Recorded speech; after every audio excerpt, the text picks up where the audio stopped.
Kia ora koutou e te whānau. Welcome back to another edition of Big Hairy News with myself and with our very special co-host tonight, Ash Reborn.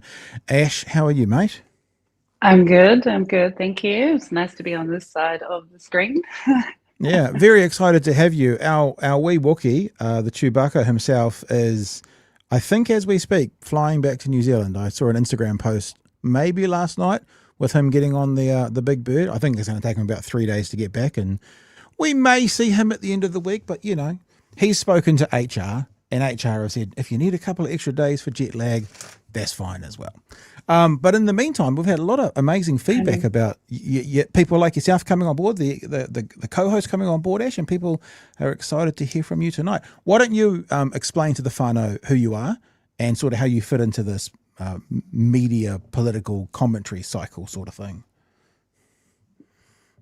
Oh, okay. Well, I'm Ash Reborn, if that wasn't already obvious.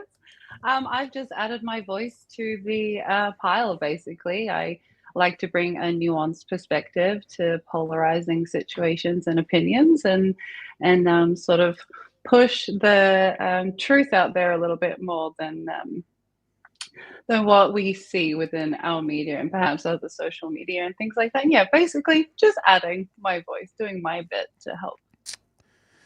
And do you think that the best way I can describe that? Do you think mostly people find you through TikTok? Is that the place where you get your biggest reach sort of thing? I found TikTok, yeah, and Facebook as well. But yeah, TikTok has really been the place that sort of launched me there. And then I sort of post from TikTok there to Facebook, which also has created a nice sizable community there too. And we're still growing. I'm going to play the start of one of your TikToks, and I'm just warning people because I hate how this always has the make the picture thing that always pops up, make this picture to be able to use it. So I'm sorry if it pops up, but one of the reasons we found you was a little particular sticker of ours that you put on one of yours. I think Andrew Vance comparing Nicola Willis to Ruth Richardson is pure gold. Here it comes. And I think it actually upset her more than the see you next Thursday comment, because it's basically a little jab pointing out Nikki No Boats for the Atlas Network operative she truly is. If you're famous. About to go into the new Pizzagate of the left conspiracy the theory. Nikki No Boats. So the people who tagged us all over that when it happened, it's like, yeah, of course. Must be a good egg if you're getting the Nikki No Boats out there, and we'll talk about that later on, whānau, because updates on the enamels and the cups and all that kind of stuff. But we'll get to that later on, because we all know by now, obviously, what happened over the weekend at the UN. Winston Peters, as a representative of the New Zealand government, as a representative of all of us, decided to say that New Zealand was not yet ready to recognise the statehood of Palestine. I was lucky enough to be able, that was on Saturday mid-morning. I was lucky enough to grab Marama Davidson on Saturday early afternoon, I think, and we did a bit of a live stream together to talk about it. Heads up, Wednesday night we've got Debbie Ngārewa-Paka coming on, and she's going to be talking to us about that in particular as well and what it actually means, along with other news of the day, I guess. But tonight we want to welcome to the show the Leader of the Opposition, the Leader of the Labour Party. It is Chris Hipkins. Chris, good evening to you, sir, and welcome back. G'day, thank you. Good to be back. Good weekend? How was your weekend? Was it all right? Yeah, not too bad actually. I'm in Auckland tonight, and I was up here over the weekend for the Moon Festival celebrations on Saturday, and may have popped into the rugby, which was certainly a better result than we had a couple of weeks back. So yeah, not a bad weekend overall.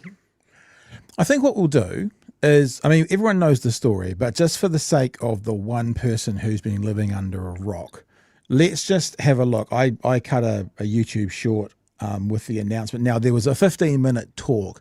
There was 14 minutes of justification to then a 60-second soundbite by Mr. Peters as to what he has put forward to the world represents New Zealand. Let's just have a reminder of what that was.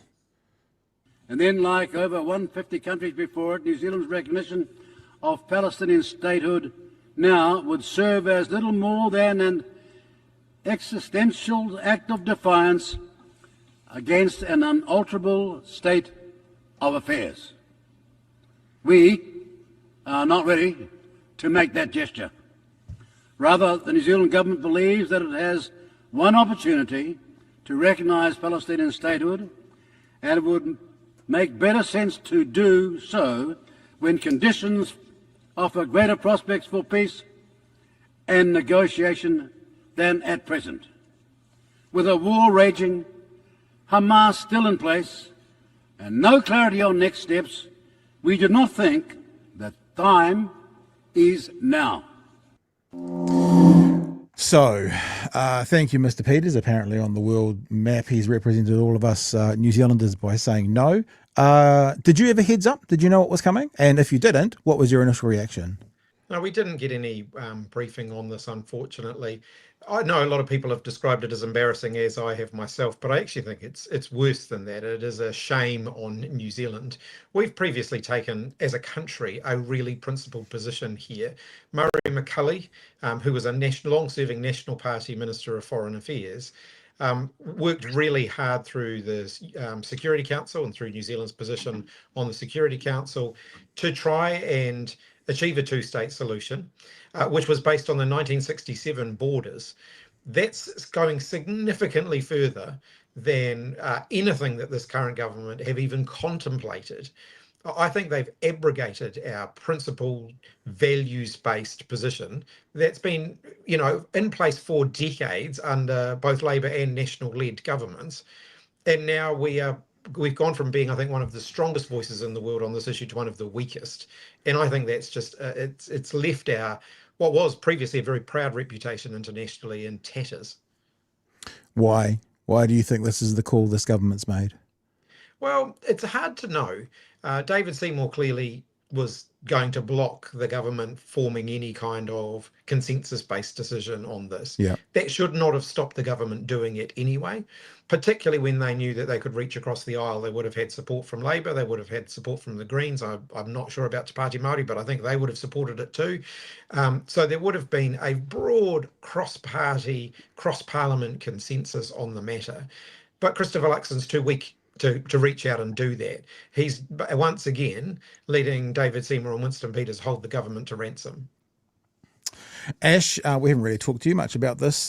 You got any questions for Chris on this, or do you want to share any of your thoughts around what you, I saw something on your TikTok, but what you heard, what you thought when you heard the news?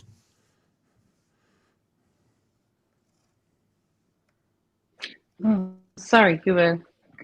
my reception seems to be really bad. Did you want to say that again? Sorry. just saying if you've got any questions for Chippy, or any questions for Chippy, or any comments you want to make about the decision at the UN as well. Well, any questions at all? I think I have a million questions, but I think Chris has answered quite a lot of them. I personally am, quite embarrassed that this is the position that the government has taken, and I don't think a lot of people are surprised this is the position that the government's taken.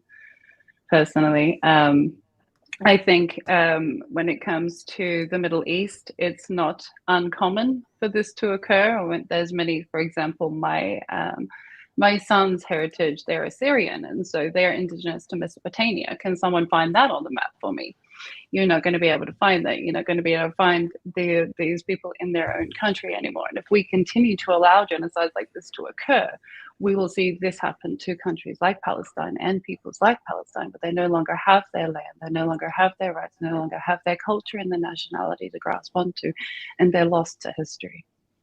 That's my deep perspective on that. I've met a lot of refugees from a lot of nations, and to listen to their stories, and to have a minister such as Winston Peters, who would definitely have sat down and heard these stories, seen what war does, and to stand up there and just say, "Oh, not at this time." It's embarrassing and offensive. Chris, we heard today that the documents that the government released along with this announcement said that they'd made the decision 3 weeks ago. What do you make of a decision being made 3 weeks ago and then them kind of spending 3 weeks going, well, I don't know, we'll have to wait. Well, I don't know, we'll have to wait and see. Come back after the ad break, we'll see if they get announced or not. It feels strange, like this was some kind of game and the winner was going to be announced or not at the UN, like it's an American Idol version of recognising Palestine? I mean, this is vintage Winston Peters. You know, he does it when he's involved in government coalition negotiations. It's all about hogging the spotlight for as long as he can possibly get it.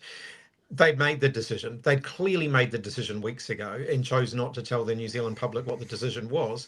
And I think part of that is around media manipulation. The last thing Winston Peters wanted was his comments being reported on the international news with signs of people in New Zealand protesting against their own government's position. And by concealing it, by not allowing people to know what the government was going to be saying on behalf of all of us, they actually stopped New Zealanders being able to express their views in opposition to the position that our government has taken on our behalf. Yeah, that's a very interesting point, that they didn't want the embarrassment leading up to it. We keep getting told by Mr. Luxon, including of those 3 weeks where they had an answer, if not, it's not a matter of if, it's a matter of when. It's not a matter of if, it's a matter of when. He kept telling that for the past 3 weeks after they'd made the decision. And I guess we're all sitting back here of all of our politicians going, if not now, then when? What else needs to happen? It's a great example of this government having its feet buried in concrete. That has been the position of a number of countries around the world until recently. When other countries have seen the unfolding genocide that's taking place in Gaza, they've decided to take a much more principled and a much stronger stance. And that includes our good friends in Australia, the UK, Canada. In fact, we are now in a small minority of countries around the world who haven't said that we will formally recognise Palestine as a state. The world has changed. That position that our government's articulating was the default position of a lot of countries that we typically would align ourselves with on these issues. It no longer is. And the fact that we're holding fast to a position when the rest of the world has moved on, the rest of the world has said, this is not principled, I think is an indictment on the government. As I've said, we saw stronger representations on New Zealand's behalf by Murray McCully, the former National Party Foreign Affairs Minister, than we've seen from this current government. There are some people who are saying, this should have happened 75 years ago. And I understand that that's an unrealistic thing to look back on. But it's inarguable that recognition of Palestine and their statehood could have happened any time in the past 75 years and hasn't. Obviously, October 7th, just at the end of your tenure, happened and you guys couldn't do anything then. But do you have any personal embarrassment for Labour not getting to this sooner? Do you hold any responsibility yourselves? Because this could have been, they could have been recognised in 2020 or 2021 or 2022, and they haven't. So when you reflect on Labour's own efforts or non-efforts, how does it make you feel? I started to look at this when I first became Prime Minister. I have to confess it's not an issue that I'd been deeply engaged with up until that point. But as we started the policy development process for 2023, for the election in 2023, this was something that I did have a good look at. And we had formulated the policy that it was time for New Zealand to take the next step and formally recognise Palestine as a state. Obviously, the terror attacks of Hamas in October kind of put the kibosh on us doing anything around that before the election. Yeah. I think what became apparent was that Israel's response to that, and I have been really clear all along, and I continue to hold the position, Israel had a right to defend itself against those attacks that they were subjected to in October. But what we've seen has gone well beyond any form of self-defense or any justified action in self-defense. Genocide is not a legitimate form of self-defense. Let's be clear about that. Starvation is not a legitimate form of self-defense. And I think the world is now calling that out, and New Zealand is not. And that's an indictment on New Zealand. You might remember after the election, I tried to strengthen New Zealand's position just on the very issue of the atrocities that were unfolding in the weeks following the Hamas attack on Israel, and was effectively stopped from doing that by the incoming government, because as caretaker Prime Minister, I can only express views on behalf of the country if I have the agreement of the incoming government. I couldn't get it. So in the end, I ended up making a statement on behalf of the New Zealand Labour Party, who was the incoming opposition, because I couldn't get the incoming government to agree to take a stronger stance. Well, they couldn't agree to who was going to do what at the end of that. I just want to make one thing clear, because I wasn't aware of this leading up to the election, although you did tell us last time as well, to your credit. So it was on October 7th that got you to change your perspective on the recognizing of state? Because it happened right at the very end. That was something you already come to before October the 7th and were running on into the last election. Yeah, so the Labour Party had already signed off a policy position on that. We hadn't adopted that as a government position, though. You know, we were in the process of looking at that and going through the sort of machinery of doing that. Obviously, that stopped when the October attacks happened. Ash, you got a question for Chris? You want to get in there? I've got a few more, but do you have something you'd like to say and share?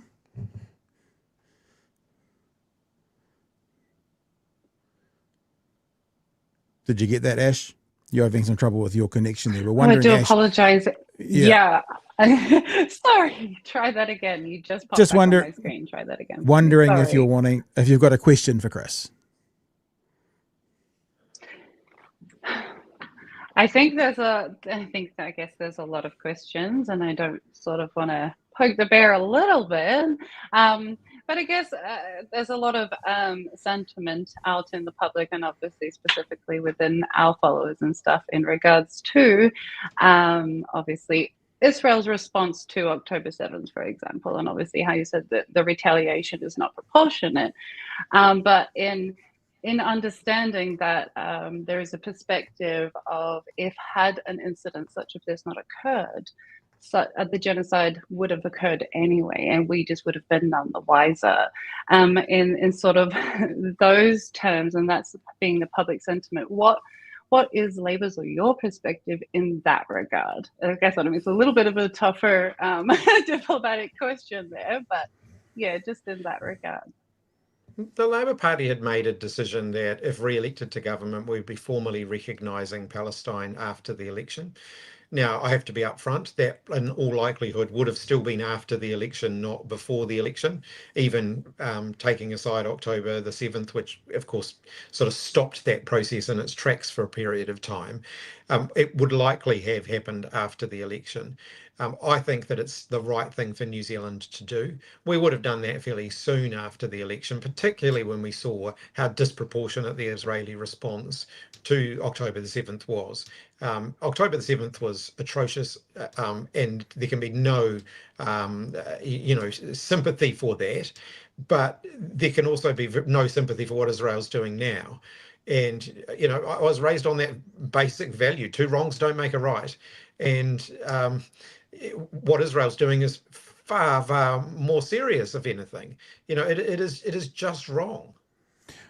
I think it's really important for us all to understand and remember that what you're saying is right, Chris, that what's happening now, is a genocide. But actually, I don't have the timeline in front of me, but on day 2 or October the 10th or October the 12th or whatever, when Israel bombed their first hospital or forced citizens to move south because they were about to bomb an apartment building, that was too far, because they're war crimes, right? Under the Geneva Convention, so that's not defending yourself either. So I think it's really important that we all remember that it hasn't got to a point of being too far.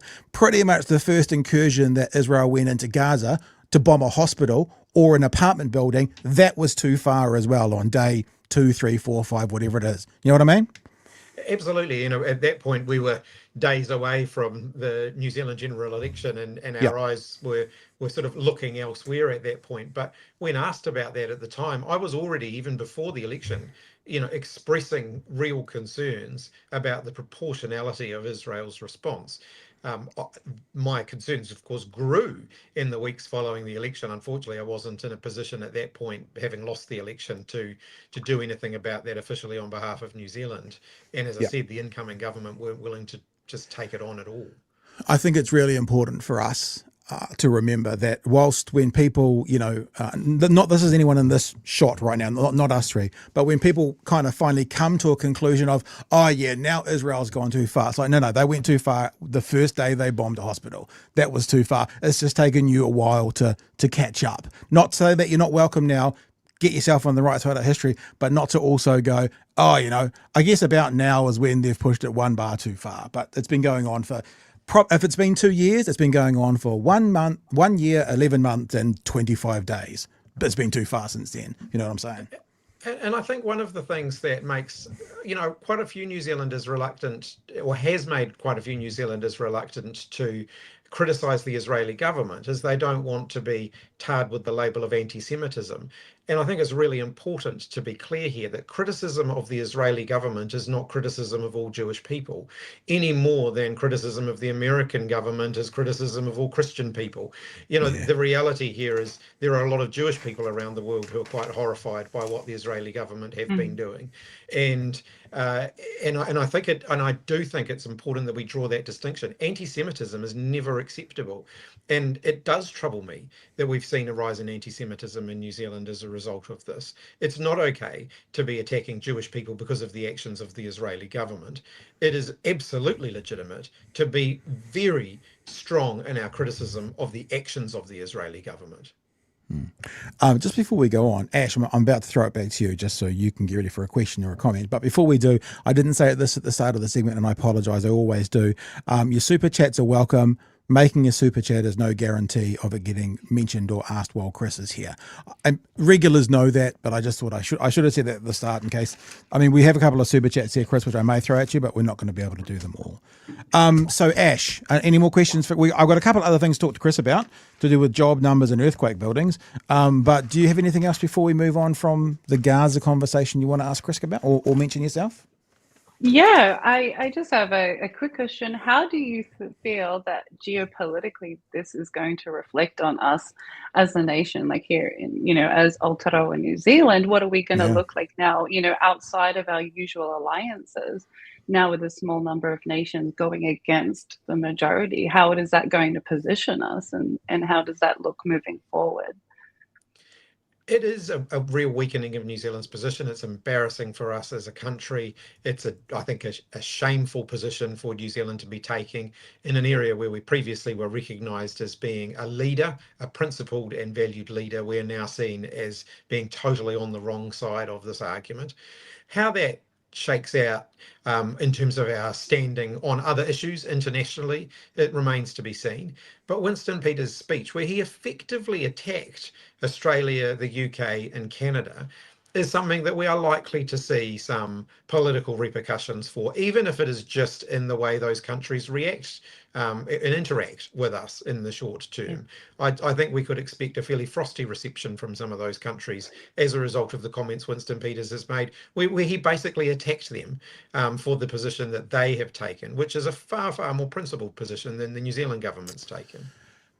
We had Bomber on Thursday night, and I did a bit of research on this. He had a look. Winston Peters voted against the legalisation of the Homosexuality Law Reform Act. He voted against same-sex marriage. It seems that every time a movement within history comes up to right or wrong or to fight for a human right legislation, he's always on the wrong side of it. So if we had a thought about this prior to it, it kind of fits his MO that he's going to go nut. Because once again, Winston Peters and the New Zealand government are on the wrong side of history. It's when you think about where he's been, it's not quite as shocking to where he is today. Winston Peters, politics are sort of trapped in the 1970s. They were forged during the time of Muldonism, and that's about where his value system sits.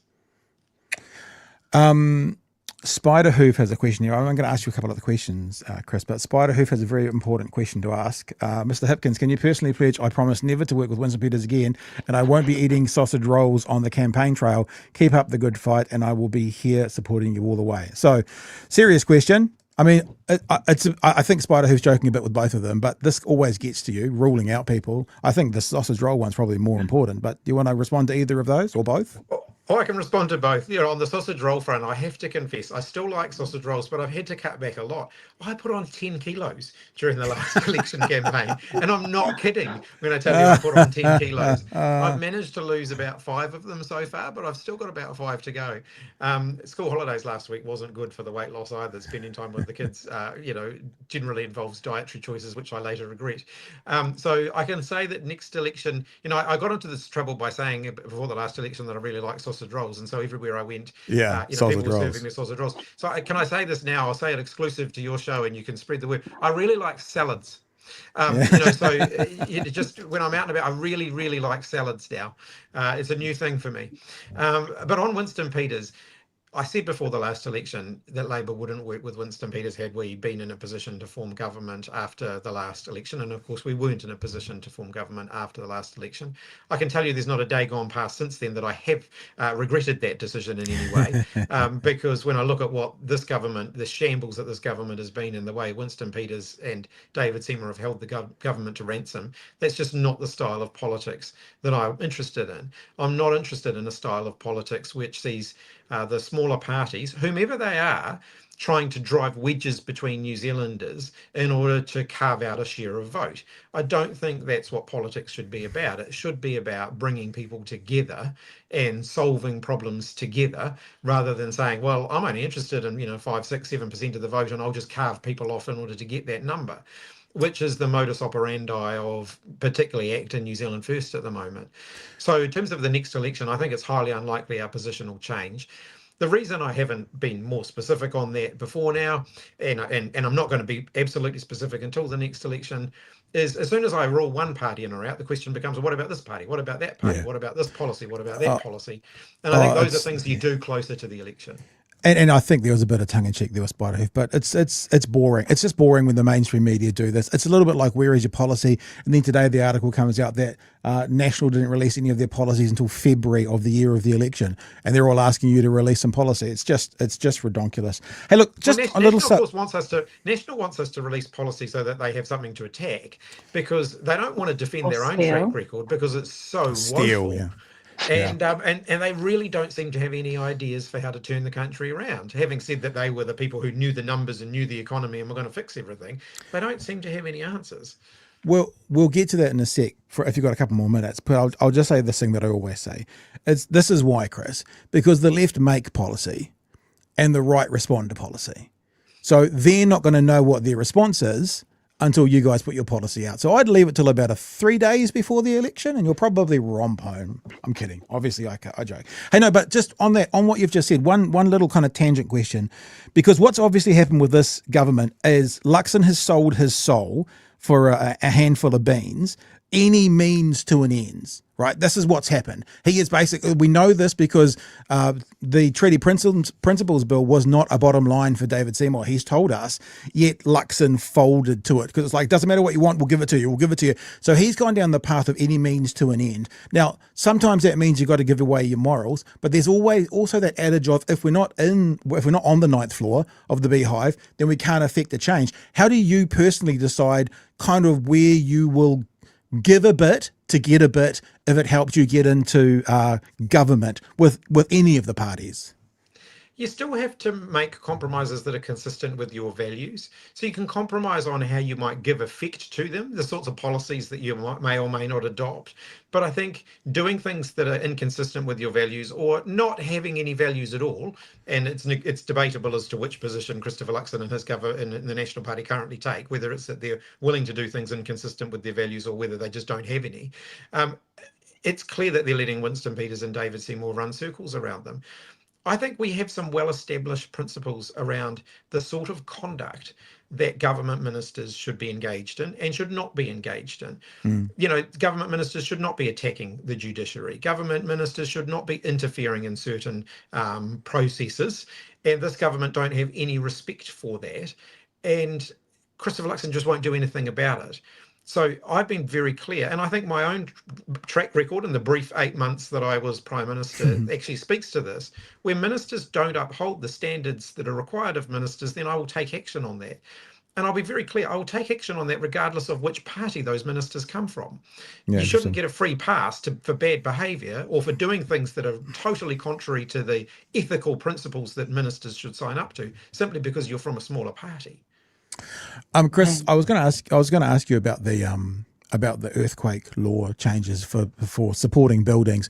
I mean, we won't necessarily go there. It seems to be a bit of an insurance policy. It'll be fine if nothing happens, but if something happens, they will have horrible egg on their face that could end in more deaths. I see you taking a breath in. Maybe you're taking it more seriously than me. Would you like to share on that before I ask you my last question? as with all things, the devil's always in the detail here. I do think that some of those regulations, and bearing in mind these were all regulations introduced by the last national government, the previous national government after the Canterbury earthquakes, and they were introduced for good reason because buildings literally collapsed where they shouldn't have. But some of them did go a bit too far, and so I think there is a reasonableness test that needs to be applied here. But as with everything, you've got to tread with care. This has got to be something that's got to be done based on evidence and detail and engineering advice, not based on what's going to make a good campaign slogan, because this should be good, solid, boring grunt work to get the details right. And we worked with the national government after the Canterbury earthquakes to come up with the regulations that are in place now, and we tried to offer them bipartisan support for that, because we shouldn't politic about this stuff. People's lives depend on us getting this right, and the same principle applies here. I don't think there's any politics in this. I think it's really important that we get it right, because if we don't, we know what the consequences are. Buildings fall over and people die. Yeah. All right. Look, just before, and thank you for giving us your time tonight. It's longer than we said it would be, as is always with us, Chippy. I'm sure you know that. You've done a release today, press release. National Economic Wrecking Ball cost 20,000 construction jobs. Christopher Luxon's economic mismanagement has cost 20,000 people their jobs in the construction sector. Job numbers out tonight or today. I'm sure the lovely Craig Rennie will be talking about that in his Locked Out podcast this week. But while we've got you here, you guys have done the press release. Do you want to quickly share your thoughts on these job numbers, especially the construction sector?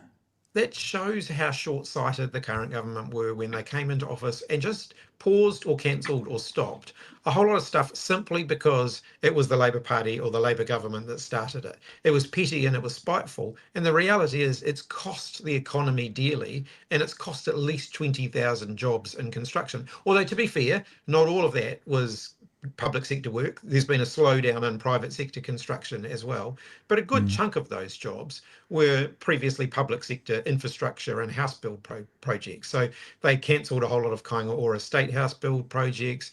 They did some really ridiculous things, like Chris Bishop, in his great wisdom, decided that he was this great negotiator who could get a better deal for some of the roading projects that the National Party had said that they wanted to do anyway. So in his own electorate of Hutt South, he put the Melling project on hold for the better part of 2 years. He's now claiming victory because they've turned the sod on the Melling interchange upgrade. They could have done that 2 years ago. He basically cost millions of dollars rather than saved millions of dollars. And now everybody's waiting for something. And in the meantime, those are jobs that were lost. They were people who didn't have work when they could have had work. Just to wrap up, Ash, you kind of speak to a different audience than we do on TikTok and although we do okay on TikTok and on Facebook and stuff. From the feel of your viewers and listeners and the people who take your content, what do they want to ask Chris Hipkins if it's anything else that we haven't covered so far? Well, I didn't put the feeler out to ask. in general. Ask any questions. But I think in general, I think it would be definitely about the economy and moving forward. As you said, with a lot of people losing their jobs, people are feeling it hard. Is there a middle anymore kind of vibe where everyone's doing tough? Those that could save no longer can save, and so it's just paycheck to paycheck and things like that.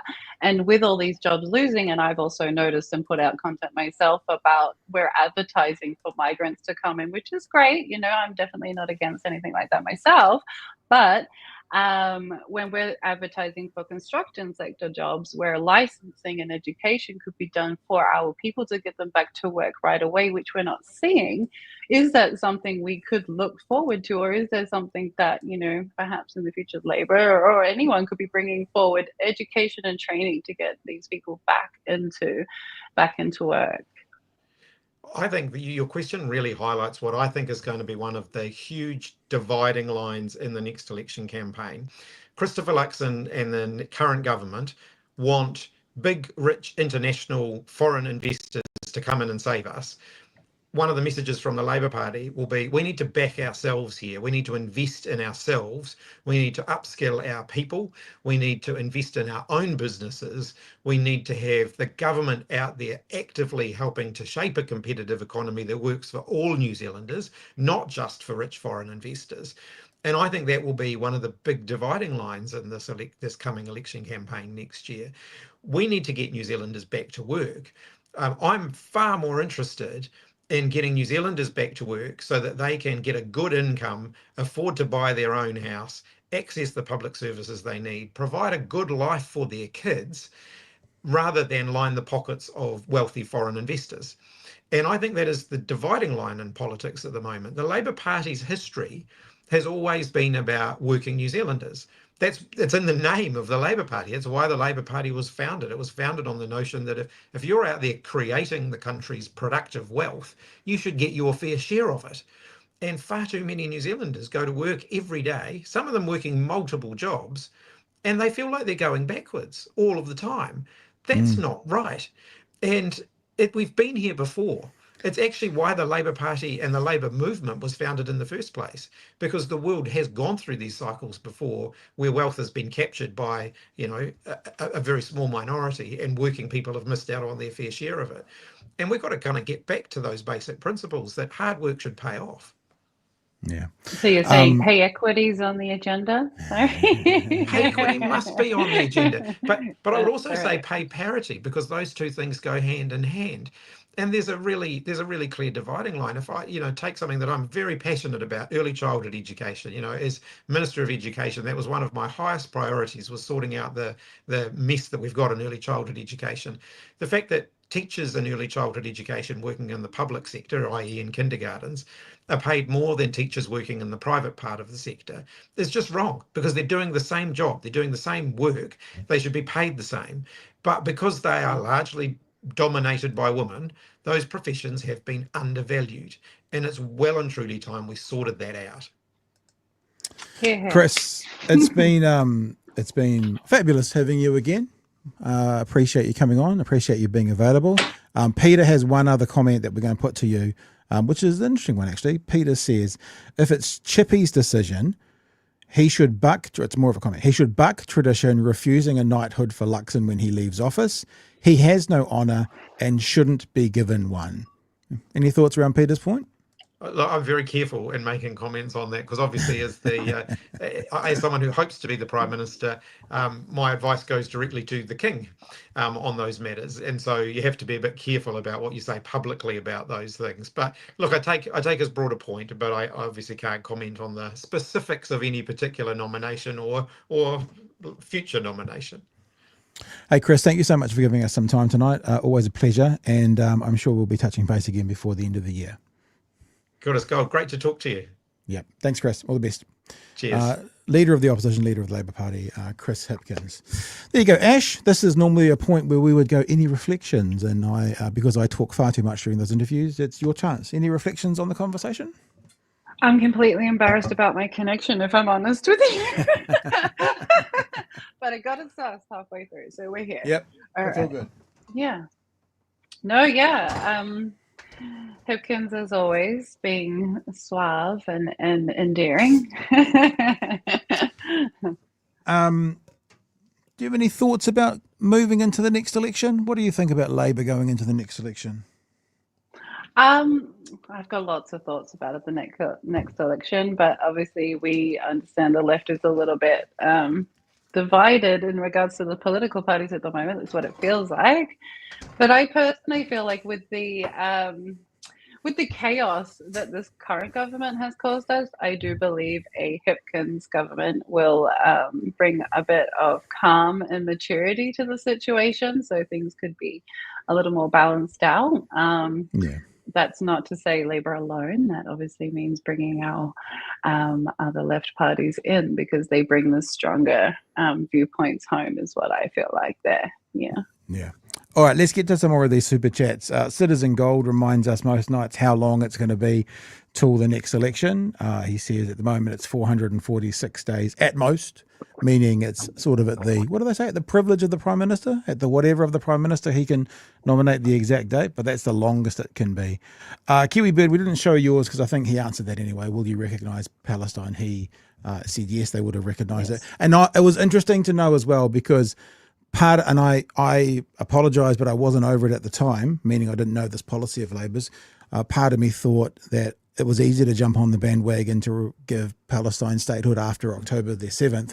But as Chippy just said, they made the decision before October 7th, which is it could have been done a lot earlier, like I said, but I guess it's at least a little check in their mark. I mean, if it was up to the Greens, it probably would have been in the 1990s, but it's better than most, I said. Yeah. It's also, I mean, to throw in the little devil's advocate there, it's also easy to say you would do it after the fact too. Not saying that they wouldn't, but I'm just saying, there's a lot of beautiful political points we could all play on. For sure. JC says, would it sound conspiratorial to wonder if this government's Palestine stance is influenced by those that fund, national, and act? I got there. I don't think that would be conspiratorial at all. I mean, it just seems, like I keep saying, I said it last week, I said it to Chippy, I'll say it again. If it's not a matter of if, but when, says the Prime Minister. So when the fuck is when? Why isn't when now? I mean, isn't that the question? Seymour's a Zionist, is he not? Did he not give away the awards and things like that?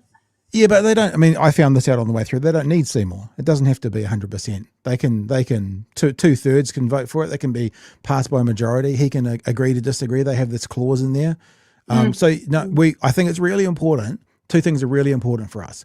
One is that whatever breaks, Luxon owns. No matter what party does it, whatever break Luxon owns, because Luxon put this chaos together. He is the leader at the top. He calls himself the captain of the team. Whatever breaks, he owns, right? That's the first thing. The second thing is he wasn't held hostage. This is his choice as well. He wasn't held hostage by Seymour. Like, this is his choice. He said yes to this, and he's proud of it. I was going to, and I don't think we will now, I'll just go back and have a look. I was going to have a look at a 3 News story. I think we're going to do Bird of the Year instead. It'll be a bit of fun at the end of the show. And I'll show you the introduction. This is Luxon today. The quote from Luxon is, New Zealand can be proud. That's his quote about not recognising the statehood of Palestine. New Zealand can be proud. So we can't. I think it's really important we don't let Luxon off with Seymour or because he built this coalition and he actively voted for it. It's the same as the Treaty Principles Bill. Right, that was a government bill. That was a government bill, right? So he owns that, and it's really important that as the captain, you are the buck stopper to all of the team, whether they are on the pink team. What's New Zealand first colour? They're black, aren't they? Isn't that their branding, black and white colour? Or whether it's the blue guys. He owns it. It's his. Really important. Yeah. James says, this is about why do they keep it quiet for 3 weeks. They kept it quiet because they knew it's a bad decision. If they plan to recognise Palestine, they absolutely would have announced it right away. Yeah, that's probably fair, but naive of some of us. Arvid, sorry I didn't get a chance to get your question. The state of the boardroom called you loony left. Please do the right thing and stop playing centrist. There's got to be there's got to be a party there to people vote for on the centre left, and there's got to be parties that are further to the left. The problem is not the centre left voter. The problem is the further left voter, because they're harder to action. The centre left voters or the centrist voters, they're not hard to get to vote. Who's hard to get to vote are the people sitting on the margins, which are the further left. And I don't think Labour's ever going to appeal to them. That's the job of the Greens. Well, our whānau knows this. The job of Labour is to win the centre and perhaps bring some people back from the centre right to them. The job of the Greens is to activate the far left, and the job of Te Pāti Māori is to get as many Māori votes as they can, and others as well. So, anyway. Waiheke says, Nick Minute, New Zealand, a holiday destination for IDF. New Zealanders beware. Yeah. 6 cents has given us a super sticker, so thank you for that. I appreciate that. JC and the Pigeons, how can we contribute to an Ash Reborn camera and mic upgrade fund? Okay, I had the mic set up and I don't normally run through the laptop and then the mic wasn't working, so we're stuck with this. I do apologize. Well, the very first thing you can do for any of that is obviously go and subscribe. I mean, if well, that's nothing it. else, I mean, I'm not good at promotion. Yeah, I'm sorry, guys. Yeah, please go ahead. Yeah, if nothing else, you can go and subscribe. Yeah. Spider again, I have connection issues every time I join the show, so I feel your pain on that, Ash. Also, it's nice to see you outside of the group chats we are in. There you go. I don't think I'm in any group chats with you guys. Sheesh. All right. You got the cool kids. You sit down the back of the bus, do you? Or are up in the front seat, being a nerd. Hopefully Liberals can stop simping for Winston, says Kiwi Bird. And Table Salt, it's a great name. Seymour memorializing Kirk, bought and paid for. Yeah. Had an interesting day yesterday afternoon. I looked at my phone and there was an image of Gary's economics and I went, holy shit, that's Chloe. That's Chloe with Gary. What the hell's going? Hang on. And I, for some reason, managed to catch up with it about 20 minutes after they released it. I saw Chloe Swarbrick on Gary's economics and I just, and then I got messaged by it by dozens. Did you know, Pat? Did you know? And I'm like, yeah, I knew. We should do it tomorrow night. Okay, then. I guess we will. So over the weekend, the latest episode of Gary's Economics released. I think it was probably from about a week and a half ago, because he talks about the march they had in the UK, and that was about 2 or 3 weeks ago. And Chloe had a chance to talk about all sorts of stuff. You should go and watch it. It's about 35 minutes all up. It's a real good watch. But we are going to have a look at a couple of comments from this conversation. The first one is, I just love Chloe's Kiwiism. It's cooked, mate. I'm just calling the title. It's cooked, mate. But Gary showed surprise that New Zealand has no wealth tax, no CGT, and no inheritance tax. And that's kind of where the conversation starts. An outlier in the OECD as the only country in the OECD that doesn't have a form of wealth tax, inheritance tax, or even a capital gains tax or stamp duty. None of any of those? None of those. Okay. And the political debate is so bloody constrained. It is so frustrating because whenever we try to talk about fixing those scales right, there's this kind of appeal to, like, in some ways, this imported notion of the American dream, or this bizarre reference back to how, you know, in our heads we're egalitarian, whereas very clearly in experience and evidence we're not. So I think a lot of British people probably do have that kind of perception of New Zealand, which is that it's more equal. Perhaps that living standards are in some ways better. We've got a lot of nature. Yeah. But it's interesting to hear then if you actually, from what you just described, the tax system of New Zealand is even worse from an equality perspective than the tax system of the UK. And my sort of big... I should also say the first part of this, before we got to this, Chloe had just talked to Gary about that IRD report where 311 families, you know, own 60 or 40 or whatever percent it is of the wealth, and pay half the equivalent tax of everybody else. So that's where this part of the conversation has come from, which is why Gary's saying, shit, sounds like you guys are worse. So we'll keep going. Is even worse from an equality perspective than the tax system of the UK. And my sort of big idea, which I always push here on this channel, is if you don't tax rich people, what will happen is they will accumulate a lot of money very quickly. And it's funny when Gary talks about this, he talks about this kind of idea that could happen. I would suggest you listen to this and think about New Zealand, because it is happening. It's not like, well, if this happens, this could happen and this could happen. It's like, this is happening, so this is happening, and this is happening. They'll use that to buy the assets. And what you'll start seeing is house prices going up, housing becoming less affordable. So I went on the radio yesterday to do like a call-in, taking calls.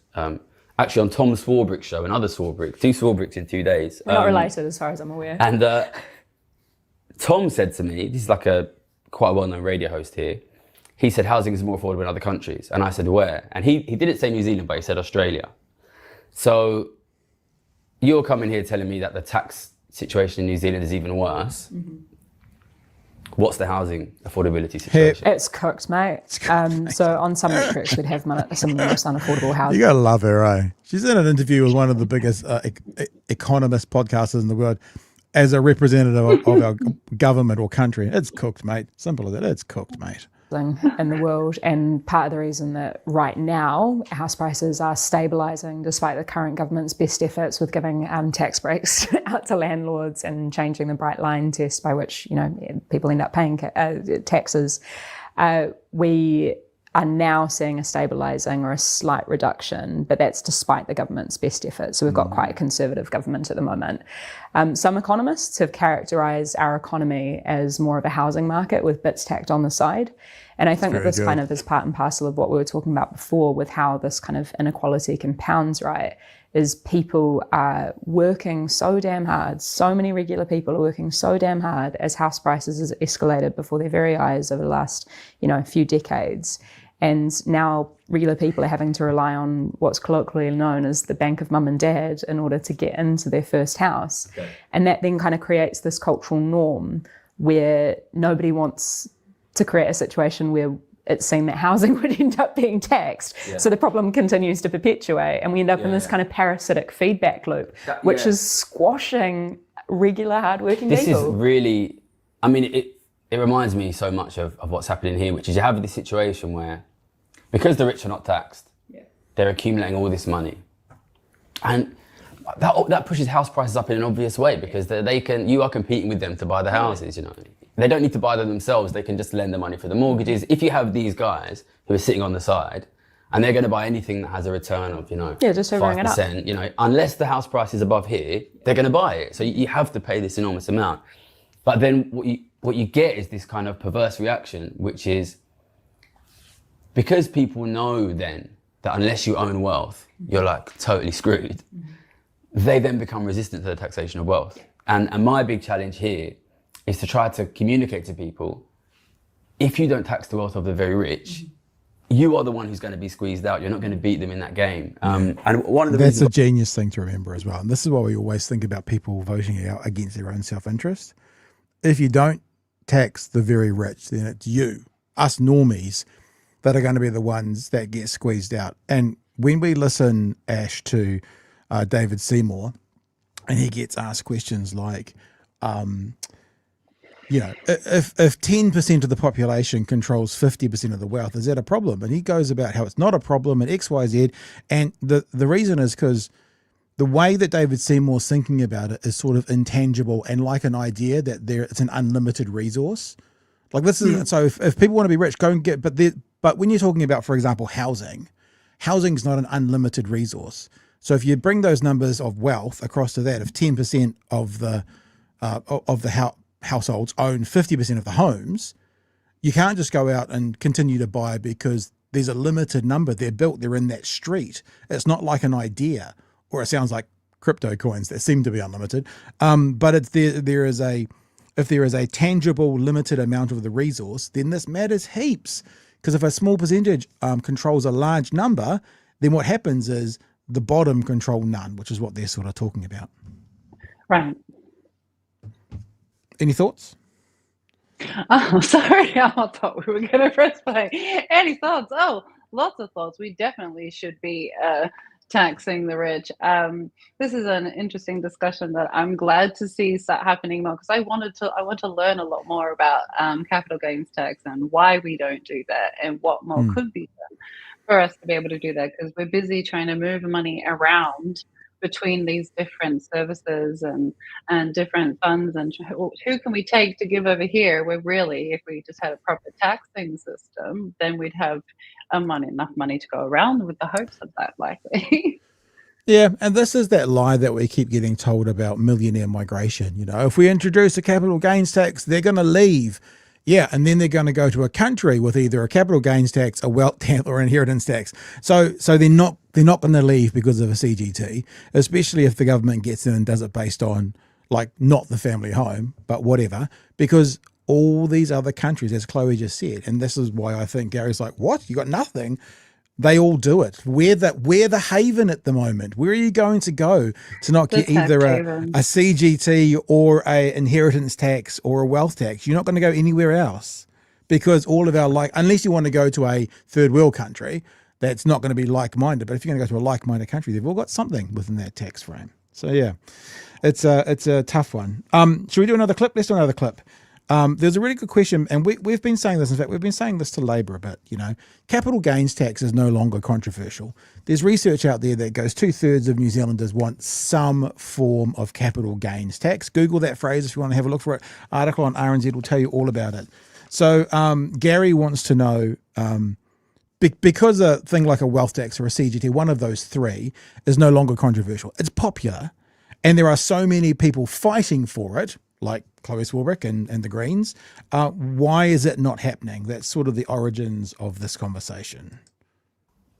Where is that resistance from even these traditional centre-lefts coming from? And what do we do, and how do we overcome it? So I think there's a few different things at play. One is very much vested interests. So there are a lot of very wealthy people who will do absolutely everything that they can to fan the flames of fear and to point division and distraction, point to and to create division and distraction amongst regular people, so that, here, for example, it's migrants and our country. I mean, definitely the two more radical right-wing parties are currently falling over themselves to take credit for a New Zealand values test that they want to impose on migrants as well. But all of that aside, these very wealthy people own largely, but also influence hugely our media landscape. Then I think, part and parcel of the unfortunate consequences of this inequality is not only that regular people are poorer and poorer, but also that they have less and less time to engage with the political arena. This has happened simultaneously to, over the last 40 years, very intentional shredding of collective action, of union movements. People are living more precarious lives. So the gig economy, for example, means that you're less likely to know your co-worker, you're less likely to know your neighbour, because you're less likely to be able to stay in your house for a long period of time. What that means is that when we see these problems impacting our day-to-day lives, we see them as problems with us, not as systemic problems necessarily. So I think it's also part and parcel of how people perceive and understand the world. Then it's the media landscape and the messages that we're getting about what's actually possible and feasible. People are intentionally confused by, again, all of these distractions and all of this division. And that then also bleeds into the vested interests which influence our politics. So I think that it really boils down to put that on its head, what the solution looks like, is people understanding that, these solutions are not going to come from vested interests very clearly. And it's going to require understanding that politics is not as complicated as it's made out, in the same way that economics is not as complicated as it's made out. I've been in politics now for the better part of 10 years. Politics, very simply. She's 31, people. Just remember that. She's best part of 10 years and she's 31. She's an old hat at 31. It's just about power. It's about resources, and it's about who gets to make decisions that saturate and shape our daily lives, right? That is politics. Things end up getting complicated when we throw in all this partisanship and these political parties or whatever else. But I think, as some very clever people, the likes of yourself, have articulated, it is no longer this kind of simplistic left or right wing thing. It very much is the 1% versus the 99%. And as you've also said before, these very wealthy people who are looking to protect their lot, or what they perceive as their lot, which I would actually argue has come at the expense of everybody else who's working and slogging their guts out, they are going to do everything to have regular people believe that they are not worthy or they do not deserve a fairer society. And I think this just kind of leads us to the conclusion: why the hell would you let the people who are currently fleecing you and laughing their way to the bank tell you what is possible in politics? It's cooked. It is cooked. And just she had to say that Kiwiism for a second time. It is cooked. It is cooked. I mean, it's the right word. Okay, let's have a tangible example. Why is it okay for this government to change the Bright Line test, for this government to change the rebates for landlords, when the Prime Minister has 7 properties, of which he sold 2 or 3 of them just after they changed the Bright Line test? Why is that okay? You know, why are we letting the people make those decisions, who then are the ones that benefit from those decisions? Any thoughts, Ash? Well, I think what frustrates me is that we do have laws and regulation, and yeah, sure, a lot of these loopholes are then used by these type of Luxon types. You know, we're claiming his office on our tax dollars as well, like number one out of all of them.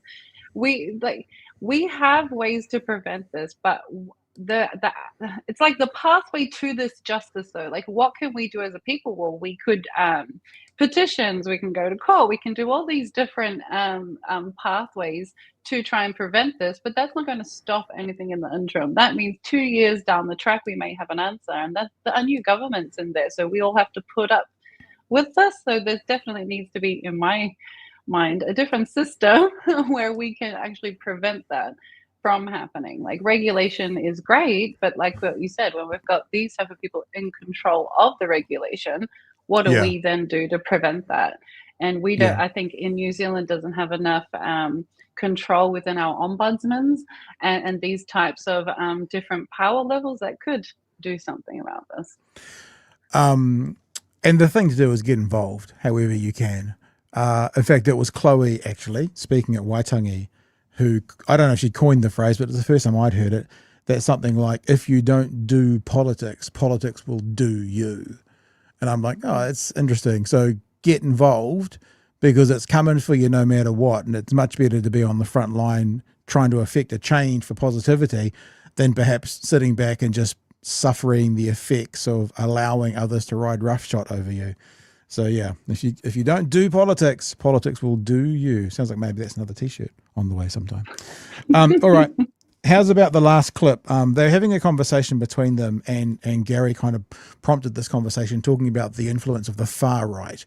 Now, I'm about to talk about coal miners. He wasn't talking about that. But Chloe responded as in part of this conversation, talking about speaking to those parts of society that normally don't agree with you.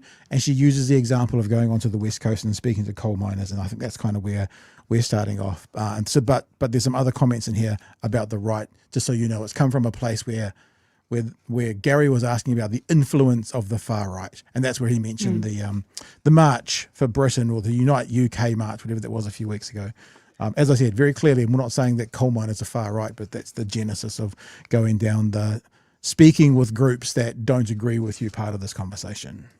And, you know, after talking through some of those initial assumptions about who I was and what I was there to do, we kind of then immediately get down to the brass tacks of it. And it's crazy. At the end of the day, all these guys wanted was a decent income to be able to stay in their community and feel a sense of pride in what they do. Yeah. Those are things we can agree on. That is the broadest base unifying thing that brings together people in my country, people in your country, regular people across the world. Yeah. It's the foundations of Maslow's hierarchy of needs. That is where we will find our solidarity. That is the stuff that we can agree on. So I think that, you know, when it comes to kind of trying to reach across the aisle and talk to these people who are in these incredibly angry spaces and are being co-opted and manipulated by the far right, obviously that's not a role for particularly those who are subjected to all of that hatred. But I do think those of us who have a familial or family connection, if we can just kind of spend the time and ask people why they think the way that they do and how they kind of came to those conclusions, you know, people will come to unpack. And when they are talking about why they think the way that they do, they will start to acknowledge themselves, if they're genuinely being listened to, that maybe there are some gaps in their logic. Yeah, I think often there's less between some of the people who are supporting what we do, who want a wealth tax, and some of the people going on these marches than you might think. And I've seen some guy, there's a YouTuber here called Jimmy the Giant that I like. Oh, and I think it was he tweeted it, but I think it was on Politics Joe. They went and they spoke to some of these guys at the marches. A lot of these guys want wealth taxes. Totally. And I think the situation we have here is, you know, everybody hates the Conservatives. It's understandable. People are starting to hate Labour become very, and that's understandable as well.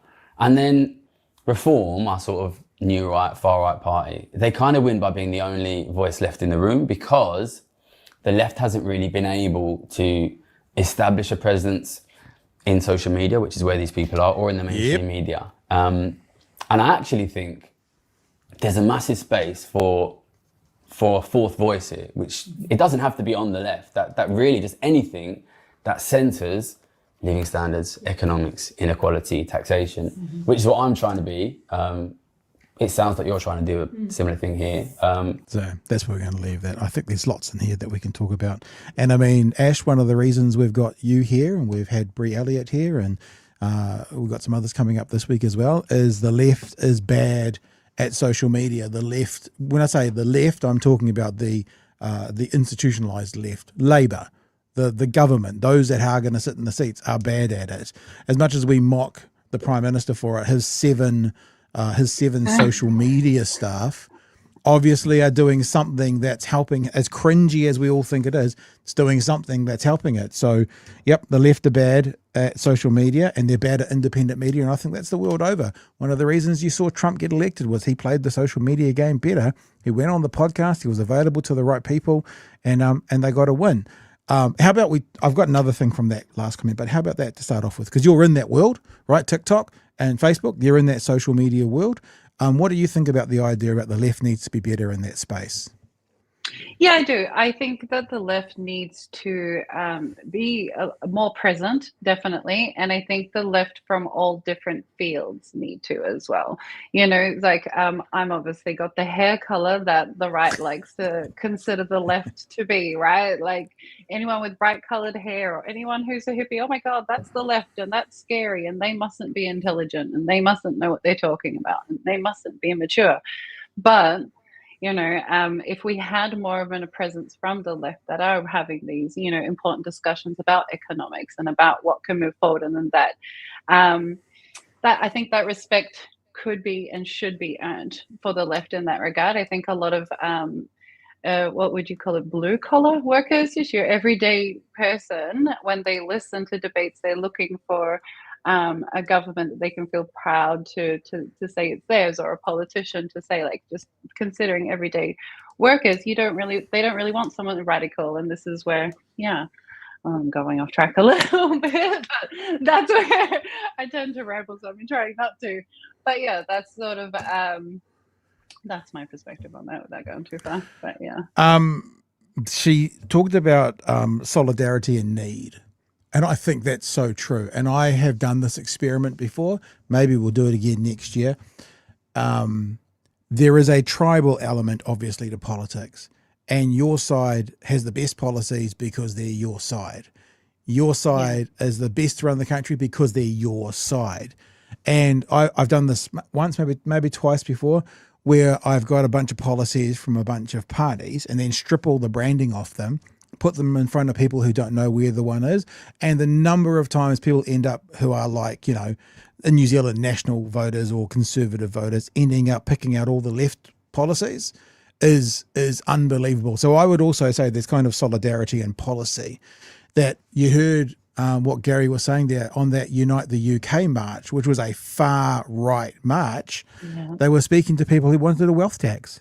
There's solidarity and policy.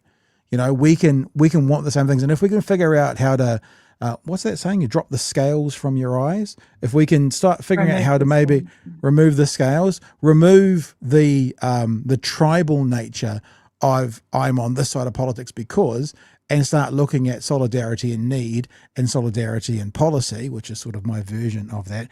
I'll tell you what, you're not going to get many traveling from the left to the right because there's not much within policy that attracts. Well, because the right don't do policy; they respond to policy. But but the other way, it's not uncommon. Sorry, I interrupted you, Ash. What were you going to say? No, you're right. I was just going to say it's the same thing. Being on social media, also you have the interaction from right-leaning or right-wing commenters, and then you can sort of have that interaction and the backwards and forwards, and actually find that middle ground where we're not so different when we find it in the middle. And like as Chloe was saying, if you find people, if they're able to express themselves and have someone banter with them and have that conversation, not laughing at them or making them feel belittled in any way, shape or form, and opening up that space, they can come to that realization in their own, oh, maybe I'm wrong. Maybe there is no real left or right to the situation. It's just about what's good for the country moving forward. And I think, again, that comes back to the social media presence. But yeah, definitely. And what I want more than anything is honest conversations. So a really good example, and I don't really debate on Twitter. I mean, occasionally if I'm a bit bored, I might jump on there for a half hour. But, at the very least, you want to start from a position of honesty. So, for example, the classic one still going on is about this Labour government ruined the economy and through COVID. And I'm like, well, let's at least start with an honest conversation, which is, yes, we borrowed more, but the payoff of that was 20,000 saved lives. Can we start there? Because then what we got to do is say, is the borrowing more worth the 20,000 lives, or should we have borrowed less and had 20,000 more funerals? So let's at least start from a point of honesty. We can disagree still, but let's have that starting position be honest. And that, when you become tribal, that's almost impossible, but it can still be my desire, as unrealistic as it is, if I wanted it to be. There's a couple of things in a funnel, in a tunnel. Yeah. They look at things in a tunnel. Yeah. Speedlock's got some advice for you. Get a cable, ditch the Wi-Fi connections issue. So there you go. There's some advice for you. I know, but we're because you're like a TikToker, so we're anchoring you to a desk, which is very bizarre. So I'm sorry. Right. I don't have a script. I have to be witty on command. This is pretty hard. Oh my gosh. Kiwi says housing is not just cooked; it's burnt to a crisp. Right. Nice. Well, not nice, but well said. Over Red Rover, a CGT was. 11RC, that's going to mean something. It's going to be really obvious, and I don't know what it stands for. IIRC, really care. I really care. Anyway, a CGT was proposed by the Palmer government, but then 1991 election happened. Right. And Sixth Sense Amelia, which plays with my dyslexia, that name, but we'll give it a go, says, this has been an excellent live stream. I'll be re-listening and sharing. Thank you, Sixth Sense Amelia. I do struggle with that one. And maybe this is a good point to actually mention. We're talking about the left in social media. I don't know if they consider YouTube kind of social media, but we're on Twitter and Blue Sky and Facebook and TikTok as well. And one of the ways you can rewatch is tomorrow morning there'll be clips of this, and the clips will go onto bhn.nz, which is our page, our website. It will also go on to YouTube, and it will also go on to Facebook. And then through the week, some of those clips will be made into shorter clips, and they'll go on YouTube Shorts, like these ones down here, and they'll go into Twitter again and stuff. So people are very generous, and whether you're a subscriber, in fact, we're only about 150 away from 20,000 subscribers. So if you aren't subscribed to YouTube, you should definitely subscribe to YouTube. We want to get over that little hump. And then we'll make a joke about hump day. I don't know what the joke will be, but when we get over that hump, we'll make some kind of joke. And if you've got no way of, jumping on the merch and doing something financial, then, it's incredibly valid to share our stuff around and share Ash's stuff around and share Bree's stuff around and share Paul Barlow's stuff around. This is one of the ways we do politics is you get involved with the content that's been provided for you that resonates with you, and then you use it to either show other people, right, or to encourage other people. There's nothing wrong with an echo chamber of lefties consuming lefty product content, because it's an encouragement, it's a community, it's building them up. It's also providing answers sometimes that maybe they're going to get thrown at their face. So, you can use this to forward the agenda. You can use this to build yourself up. There's lots of ways you can do it. Also thought we'd mention just very quickly, because we're doing this, because of what happened in the weekend, we're going to keep the Can't Bomb the Truth Away merch up for at least another week. I put this out on Twitter in the weekend. We sold about another 20. I think we're at about $500 that we've raised for the ministry for the medical aid for Palestinians. We're raising money with the sale of the Can't Bomb the Truth Away for medical aid for Palestinians, which is a medical aid based out of the UK that goes into Gaza to provide medical aid. So every hoodie we sell, we're giving $10. Every t-shirt we sell, we're giving $5 to them, and we're going to keep them up for a while. Most of you who have purchased would have got an email this afternoon, evening, with your tracking numbers on them. We ran short a little bit of some of the black tops, so some of you won't have received that yet, but we've reordered the black tops this morning, so they'll probably be on the courier by Wednesday. I'm doing my best, whānau, so you've all got your t-shirts and hoodies by this weekend, so you can wear them to your local protest. That's the goal. Most of them are out the door today. Some of them more like Wednesday, because we just had to get some more black tops. So if you ordered a black top, you may not have gotten your order today. But all the white ones went out because we had plenty of them left over. Sorry, little advert in the middle there, Ash. I apologise about that. That's all right. The black looks good. It makes sense. Yeah, it's cool, man. It's it's been a quite big uptake. Hey, I just kind of feel like doing something a bit light at the end of the show. You know, we don't often do light. we're stale old vinegary doom and gloomers. But I didn't even know that the bird of the year had been done, but it's been announced. And I love birds. Do you have a favourite native bird? I love lots of birds, but I have been having lots of fun looking for tuis around. So I've been enjoying the tui lately. I have some sort of dreams to see various animals. I want to see a kiwi in the wild. Right. I've been told that if you go to Stewart Island, this is going to sound really weird, but numerous people have told me this. There is a rugby field out the back of the pub, and they get on that rugby field at night time to get the worms and stuff. So I know it doesn't sound very sort of romantic, but apparently on Stewart Island, I'm not saying you guarantee, but I've had numerous people when I've said, my wife was tramping and she got this video of tramping and the kiwi came right up to her boots and was pecking at her boots. And this conversation went on, and when I told her about what I'd learned on the show, she went, oh yeah, that was on the rugby field. So like, that's obviously a place that they go. Right. I mean, the other one for me, it's a bit different, is an orca in the wild. I really want to see an orca in the wild. That would be amazing. But yeah. Really possible. Yeah, I know. But I love birds. I love the bird thing. We've got those feeders all around the house as well, and the tuis and bellbirds, bellbirds, and that will come and have a bit of a go. So I'm interested in this. You guys can all go now if you want, but I want to know who won bird of the year, so I'm going to have a look. Maybe it's the hawk, because look at the picture. We'll see. The Bird of the Year has just wrapped up its 20th anniversary, and it's been the biggest voter turnout yet. So which feathered friend has taken the crown? Because they had that year 2 years ago that John Oliver got involved. Has this been the biggest ever? That's surprising if that's the case. Ava Whitworth has the details. The votes are in, the feathers have settled, and Aotearoa's 2025 Bird of the Year has been named. Kahu. The mighty Kārerea has swooped in to take the top spot. Well, I think New Zealanders, probably we all feel like we need a bit of a hero in 2025. But with a new bird hero taking the throne this year, do Kiwis even know the real worth of a winner? Do you know what bird this is on the $20 note?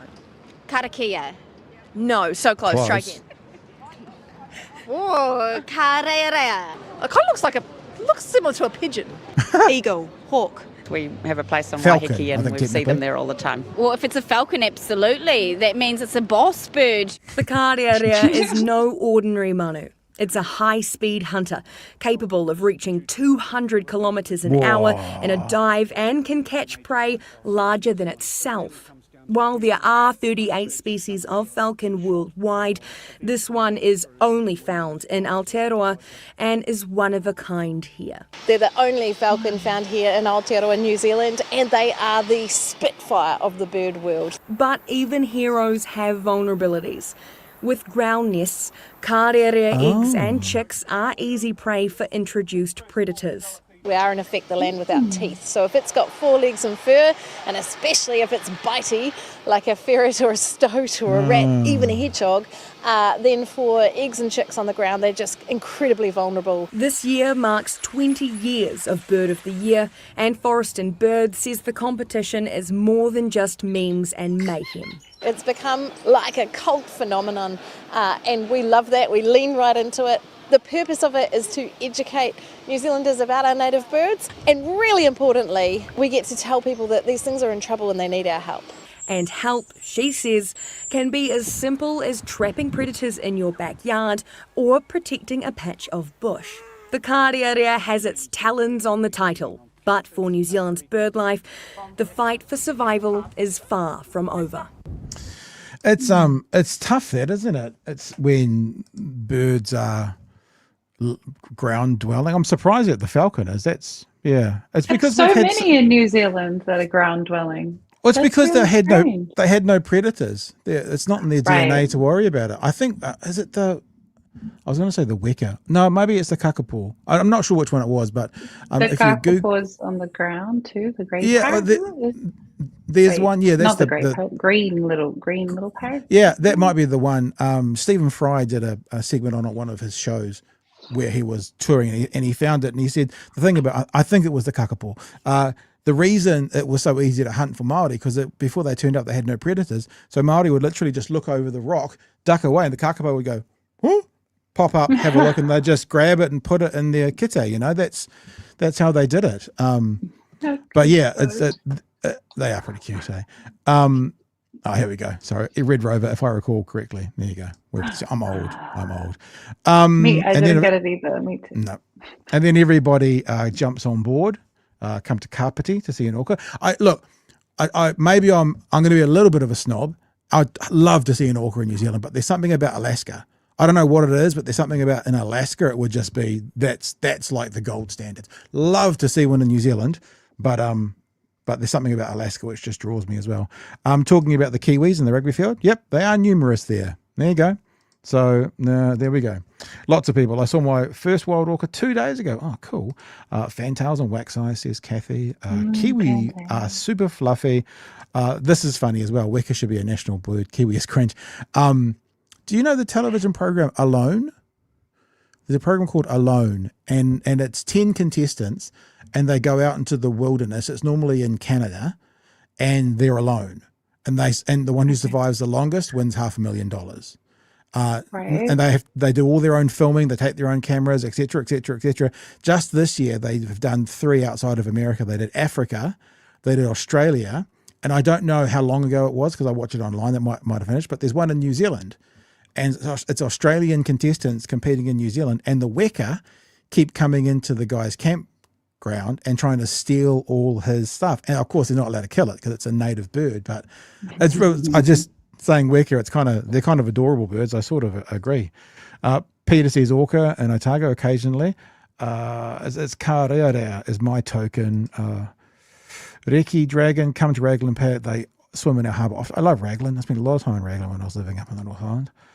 Seriously, can't beat a bellbird. Yeah, that song is pretty awesome. We get bellbirds, we feed them at our feeder. I've been to that, I guess it's rugby field. There we go. And finally, there's so many more. It's like you talk about these really serious things and all of a sudden you mention a bird and the chat goes bananas. Weka is cool. That's what I'm guessing that is. Sunglasses, cool. Hey, Ash, it's been a lot of fun having you, man. And great. And thank you for coming and saying g'day to us. Is there anything you want to wrap up with or anything you want to leave the whānau with before we sign off for the night? No, just a big massive thank you for having me, and I hope my terrible sound did not ruin the night for you. I'll be honest, I'm super impressed that you just figured it out during the stream. Because at the start I was like, oh shit, there's a delay here. Oh no, is this going to be like? And you figured it out. It's fucking awesome, man. You're the business. Yeah, that's the business. Get it done. People want to find out more about you, Ash Reborn on TikTok. Is it the same on Facebook, Ash Reborn? Yeah, across all the social media, but I mostly post on Facebook and TikTok. So yeah, catch me. So when you post on Facebook, is that sort of TikTok style video but on Facebook? Yeah, it is. Yeah, exactly. Yeah, I was doing long form style content here on YouTube, but it doesn't seem YouTube likes me very much. So I go across to where I'm welcomed. Yeah, that's an interesting thing you would say because YouTube, something's happening on Facebook at the moment. It's blowing up. I'm not sure why, but there is something going pretty Like we're bigger on Facebook now, our views, than we are on YouTube. Even though YouTube's kind of our main platform, we get more views on Facebook. It's crazy, man. It's changed up, that's for sure. Yeah, something's changed. Whether it's good or bad is yet to be seen. Yeah, I'm just I'm padding with you here, by the way, if you weren't aware. Just while I'm trying to bring up something on my screen, so I can then show people what's happening for the rest of the week, because it's on my screen. And oh gosh, what am I doing? It's there. We'll get there. This is professionalism. What am I looking at? I'm looking at a post. There it is. We'll get there. Don't panic, everybody. Don't panic. Stop panicking. Right. So coming up. So this week on the show, of course, Ash was today. Sunita Torrance tomorrow night. If you guys don't remember Sunita's from the House of Flash. Sunita is in a fight, a defamation, I think it is, fight at the moment with Destiny Church. She is one of the more prolific producers of drag entertainment in New Zealand. Then we're bringing Paul back on Wednesday because we want to keep talking local body politics as a lead up to the election. In my personal opinion, he's the best in this creative space at the moment doing local body, so I thought let's get him back. And then Tommy D joining us on Thursday. Now Chewy is also back in New Zealand, I think, on Wednesday. He may drop in, he may not, but as I said earlier, he's coming back from the UK, so we've kind of said, dude, you'll be, and he said hungover. He might be that as well, but you'll be jet lagged. So, that's okay. You can chill. You don't have to rush back. No one's really missing you. It's a lie. All the comments, but we do miss our Chewy. I can't wait to see Ash tonight, but we also miss our Chewy. All right, dude. Hey, it's been a pleasure, man. Thank you so much for joining us. Thank you. You guys, everyone should go and subscribe to Ash on Facebook and on TikTok. And I will be back tomorrow night. And now it's time for the credits.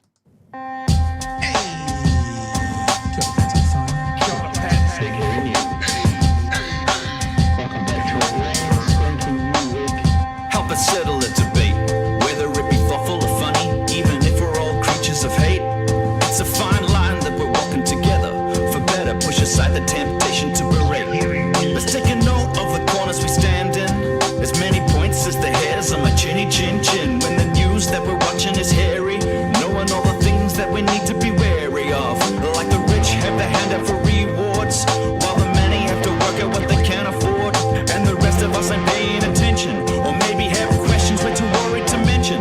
Other media is still dwelling on trivial facts, vetting bees from the rice and the mice from the rats, and picking and choosing a warpath to run, and linking ourselves with the hill to die on. It's gotta come down to a welcoming vibe, with an A and a self and a higher in mind. All have a lean either this way or that, and will be analyzed by what you impact. With the evil in the world trying to mess with your head, and you're sitting on the couch, you're thinking chivalry's dead. Each night, 2 nights, they're gonna sing you to bed. It's big hairy news. Nothing else really to add, whānau, other than be safe, be well. Thank you to all of our lovely patrons who are scrolling past you at the moment. You guys help make this show possible. You are the shoulders on which we stand to see further. I will see you back here tomorrow night with Sunita from 9 p.m. for another edition of Big Hairy News. And thank you again, Ash. Really appreciate you giving us some time tonight. Thank you, whānau. All right, whānau. Hooroo!